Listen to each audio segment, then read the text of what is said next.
Hello, it's Natasha N.K.O, 16th of June 2026 at 10 a.m. I'm reading from Alan Bennett's Talking Heads. My favourite one, A Chip in the Sugar. The actor cast in this one is Alan Bennett himself. He's playing Graham. Still waiting for my glasses, but persevere. Graham is a mild, middle-aged man. The play is set in his bedroom, a small room with one window and one door. It is furnished with a single bed, a wardrobe, two chairs, and nothing much else. I'd just taken her tea up this morning when she said, "Graham, I think the world of you." I said, "I think the world of you." And she said, "That's all right then." I said, "What's brought this on?" She said, "Nothing. This tea looks strong. Pull the curtains." Of course, I knew what had brought it on. She said, "I wouldn't like you to think you're not number one." So I said, "Well, you're number one with me too. Give me your teeth. I'll swallow them." What it was, we'd had a spot of excitement yesterday. We ran into a bit of mother's past. I said to her, "I didn't know you had a past. I thought I was your past." She said, "You?" I said, "Well, we go back a long way. How does he fit in vis-a-vis Dad?" She laughed. "Oh, he was pre-Dad." I said, "Pre-Dad? I'm surprised you remember him. You don't remember to switch your blanket off?" She said, "That's different. His name's Turnbull." I said, "I know," he said. I'd parked her by the war memorial on her usual seat while I went and got some reading matter. Then I waited while she went and spent a penny in a disabled toilet. She's not actually disabled. Her memory's bad, but she says she prefers their toilets because you get more elbow room. She always takes forever, diddling her hands and whatnot, and when she eventually comes back, it turns out she's been chatting to the attendant. I said, "What about?" She said, "Hanging." She was in favour of stiffer penalties for minor offences, and I thought, well, we know better, our Graham and me. I wish you'd been there, love. You could have given her the statistics. Where are we going for our tea? The thing about Mam is that though she's never had a proper education, she's picked up enough from me to be able to hold her own in discussions about up-to-the-minute issues like the environment and the colour problem. And for a woman of her age and background, she has a very liberal slant. She'll look at my Guardian and she actually thinks for herself. Dr. Chowdhury said to me, "Full marks, Graham. The best way to avoid a broken hip is to have a flexible mind. Keep up the good work." They go mad round the war memorial, so when we cross over, I'll generally slip my arm through hers until we're safely across. Only once we're on the pavement, she'll postpone letting it go, because once upon a time, we got stopped by one of these questionnaire women who reckons to take us for husband and wife. I mean, Mam's got white hair. She was doing this dodge, and I said, "Mam, let go of my arm." I didn't really wrench it. Only next thing I knew, she's flat on the pavement. I said, "Oh my God, Mother." People gather round and I pick up her bag and she sits up and says, "I've laddered both my stockings." I said, "Never mind your stockings. What about your pelvis?" She says, "It's these bifocals. They tell you not to look down. I was avoiding some sick." Somebody says, "That's a familiar voice." And there's a little fellow bending over her, green trilby hat, shorty raincoat. "Hello," he says, "remember me?" Well, she doesn't remember people. I know for a fact because she swore me down she'd never met Joy Buckle, who teaches flowers in felt and fabric at my day centre. I said, "You have met Joy. You knitted her a tea cosy." That's all she can knit, tea cosies and bed socks, both outmoded articles. I said to her, "Branch out. If you can knit tea cosies, you can knit skiing hats." She says, "Well, I will.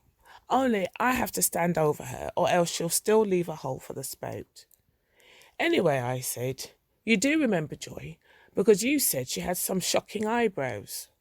She said, "I hope you didn't tell her that." I said, "Of course I didn't." She said, "Well, I don't remember."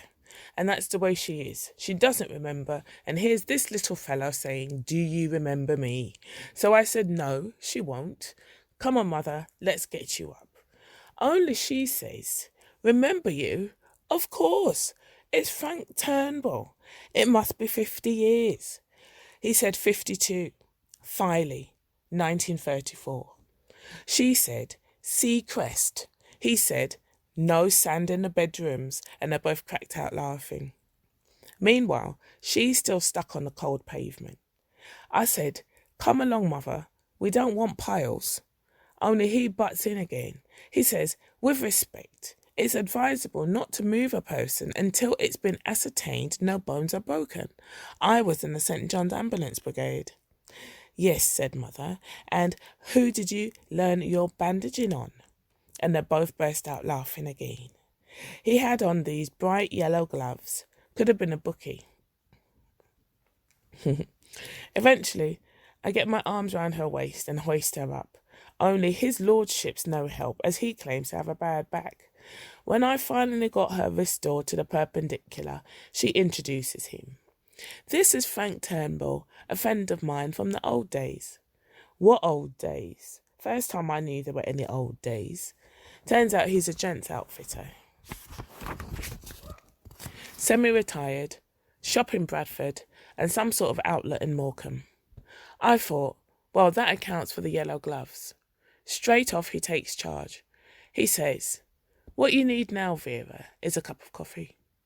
I said, well, we were just going for some tea, weren't we, mother? Vera? Her name's not Vera. She's never been called Vera.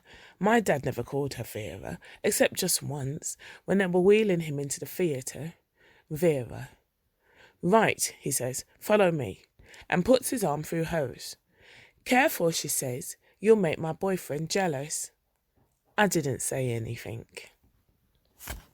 Pause. Now the cafe we generally patronise is just that bit different. It's plain but it's classy, no cloths on the tables, the menu comes on a little slate and the waitresses wear their own clothes and look as if they're doing it just for the fun of it. The stuff's all homemade and we're both big fans of the date and walnut bread. I said, this is the place. Mr. Turnbull goes straight past. No, he says, I know somewhere, just opened up. Press on. Now, if there's one thing mother and me are agreed on, it's that red is a common colour, and the whole place is done out in red. Lampshades red, waitresses in red, plates red, and on the tables those plastic sauce things got up to look like tomatoes, also red. And when I look, there's a chip in the sugar. I thought mother won't like this. Oh, she says, this looks cheerful, doesn't it, Graham? I said, there's a chip in the sugar. A detail, he says. They're still having their teething troubles. Is it 3 coffees? I said, we like tea. Only mother says, no, I feel like an adventure.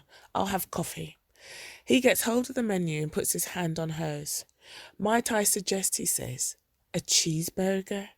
She said, oh, what's that? He said, it's fresh country beef mingled with golden fried onions, topped off with toasted cheese, served with French fries and lemon wedge. Oh, lemon wedge, said mother. That sounds nice. I thought, well, I hope you can keep it down, because it'll be the pizza story all over again. One mouthful, and at 4 o'clock in the morning, I was still stuck at her bedside with a bucket. She said, I like new experiences in eating. I had a pizza once, didn't I, Graham? I didn't say anything. They fetched the food and she's wiring in. He said, are you enjoying your cheeseburger? She said, I am. Would I be mistaken in thinking that's tomato sauce? He said, it is. She says, give us a squirt. They both burst out laughing. He said, glass cups, Graham. Be careful or we'll see up your nose. More laughter.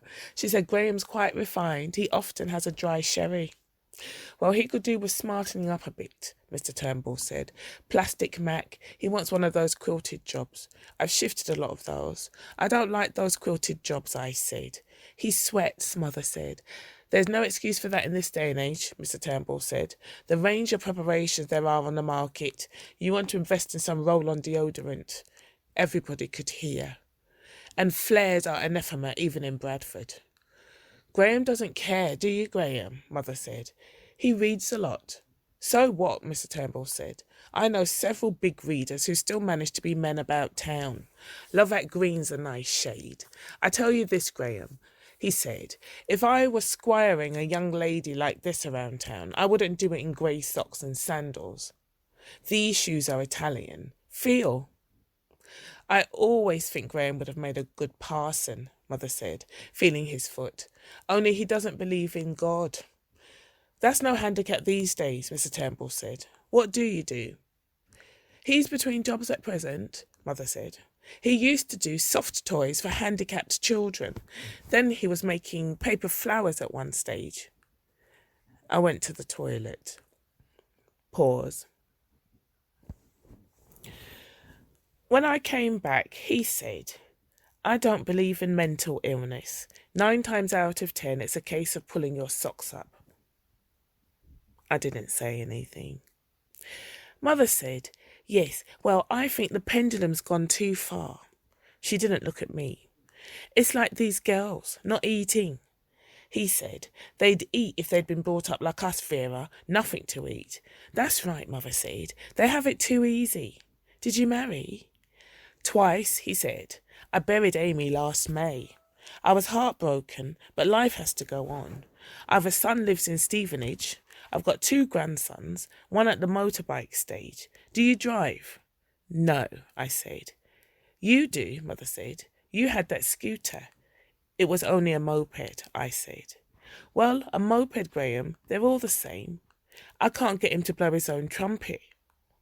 I've got a Rover 2000, Mr. Turnbull said. Handles like a dream. I think the solution to mental illness is hard physical work. Making raffia mats? I'd go mad. Yes, says Mother. Only they do pottery as well. I've seen some nice ashtrays. Feather bedding, Mr. Turnbull said. Do you like these Pakistanis? Well, in moderation, Mother said. We have a nice newsagent. Graham thinks we're all the same. I said, I thought you did. She said, well, I do when you explain it all to me, Graham, but then I forget the explanation and I'm back to square one. There is no explanation, Mr. Turnbull said. They sell mangoes in our post office. What explanation is there for that?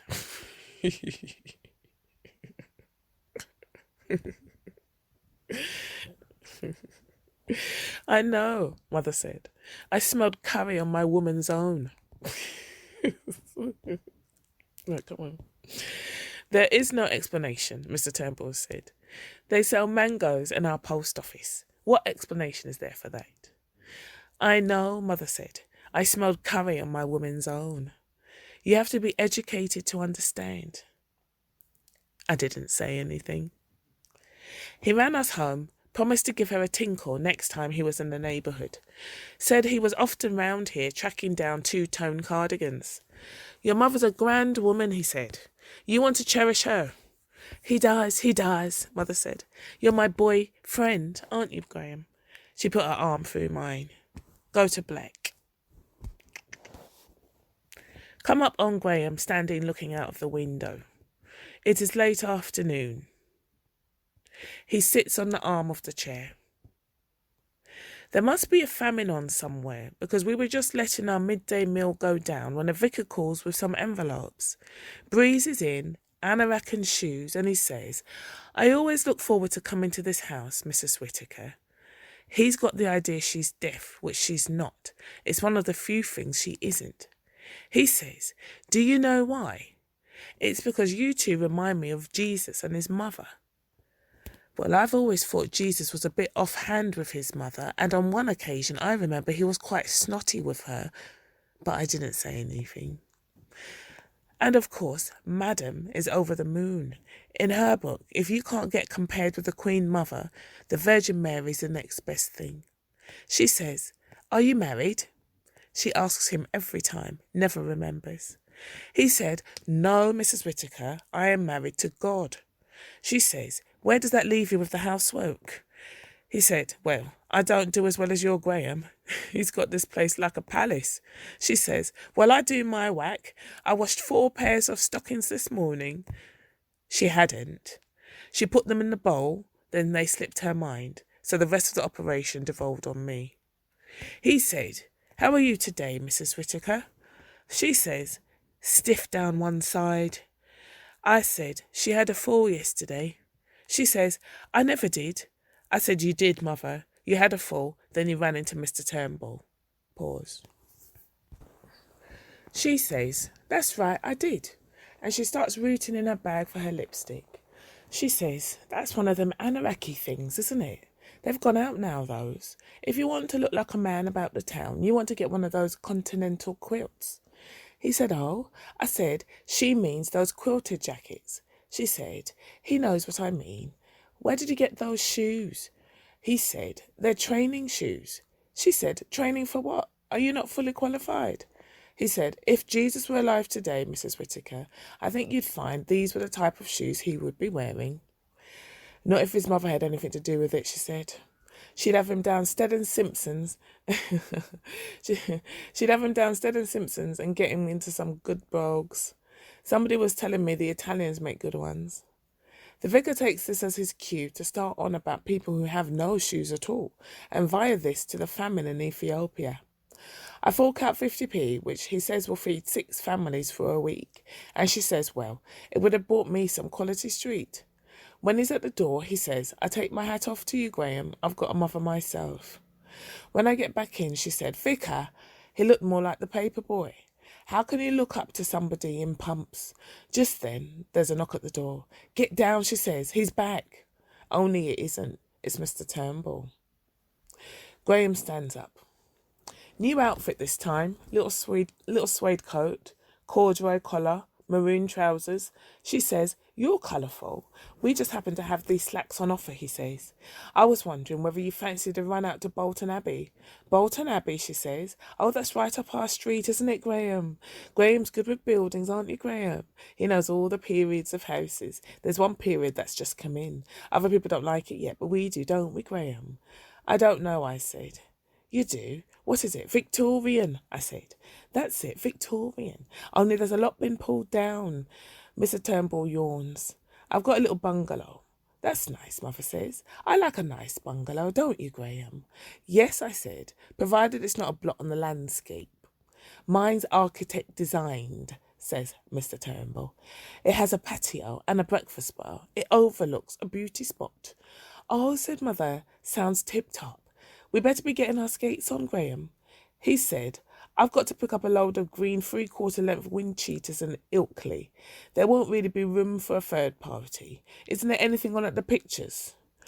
Oh, he'll be happy reading, Mother said. Won't you, Graham?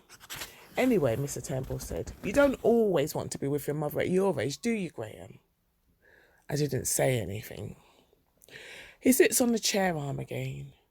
I've been laid on my bed reading one of my magazines. I've a feeling that somebody's looking at the house, only I can't see anybody. Once or twice I think I've heard a knock on the door, but I haven't gone in case there's nobody there. Go to Blake. Come upon Graham sitting on his unmade bed in his pyjamas. Night. Today they went over to York. It was after 7 when he dropped her off. He generally comes in, but not this time. Just gives her a little kiss. She has to bend down. I said, have you had a good time? She said, yes. We had egg and chips, tea, bread and butter. We've got a lot in common, and there's a grand new car park. I said, did you go in the Minster? She said, no. Frank's not keen on old buildings. We need to look more to the future. He says they built a spanking new precinct in Bradford, so that's going to be next on the agenda. You're quiet. I said, well, do you wonder? Dr. Chowdhury says I should have a stable environment. This isn't a stable environment with your fancy men popping in every 5 minutes. She said, he isn't my fancy man. I said, well, he's your fancy man in embryo.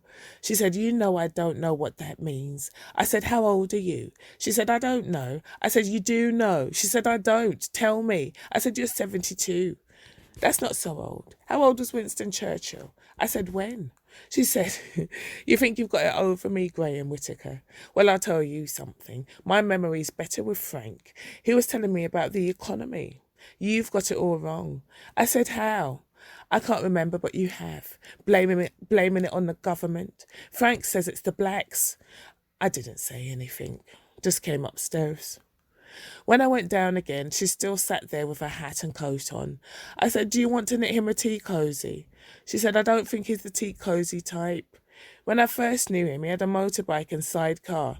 Besides, I think he's got beyond the tea cosy stage. I said, what do you mean? She said, Graham, my one aim in life is for you to be happy. If I thought that by dying I would make you happy, I would. I said, Mother, your dying wouldn't make me happy. In fact, the reverse. It would make me unhappy.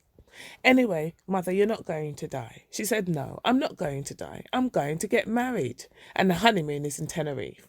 Have one of your tablets. She made a cup of tea. I said, how can you go to Tenerife? You're smothered at Scarborough.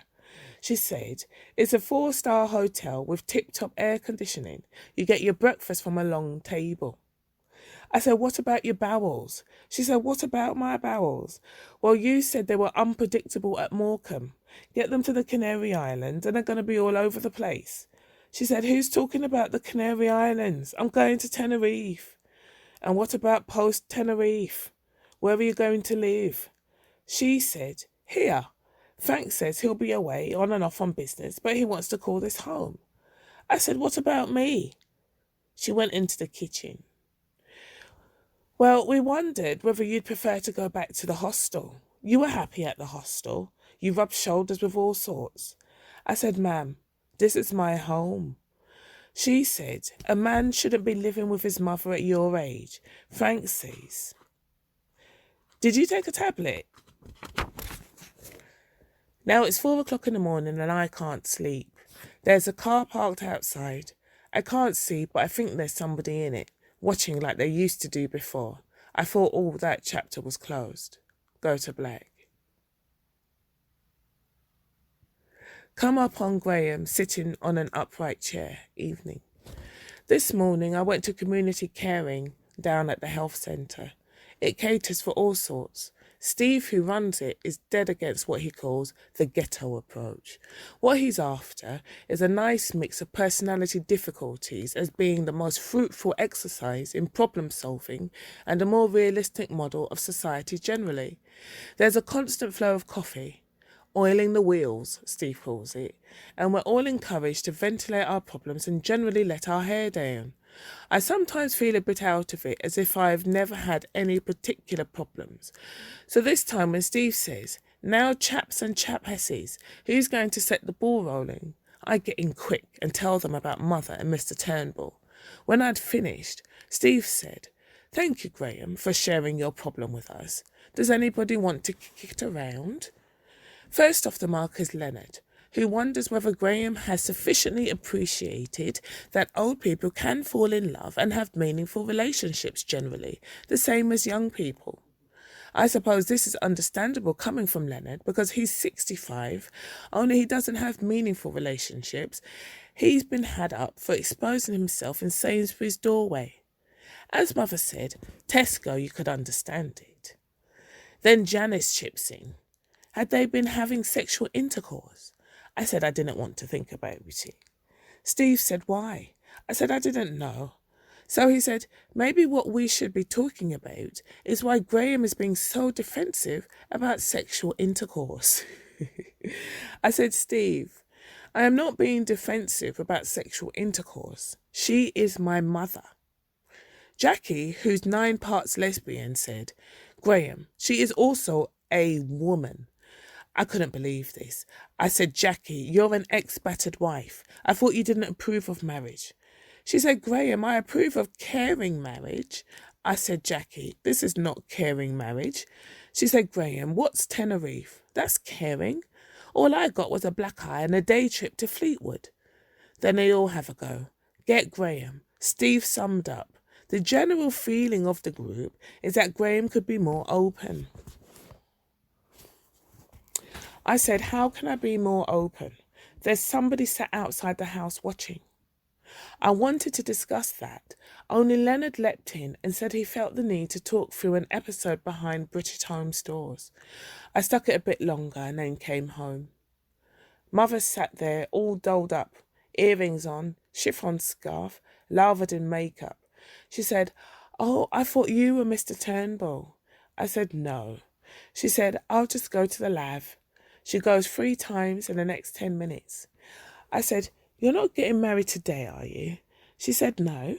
There's a new Asda superstore opened at Bingley, and we thought we'd give it the once over.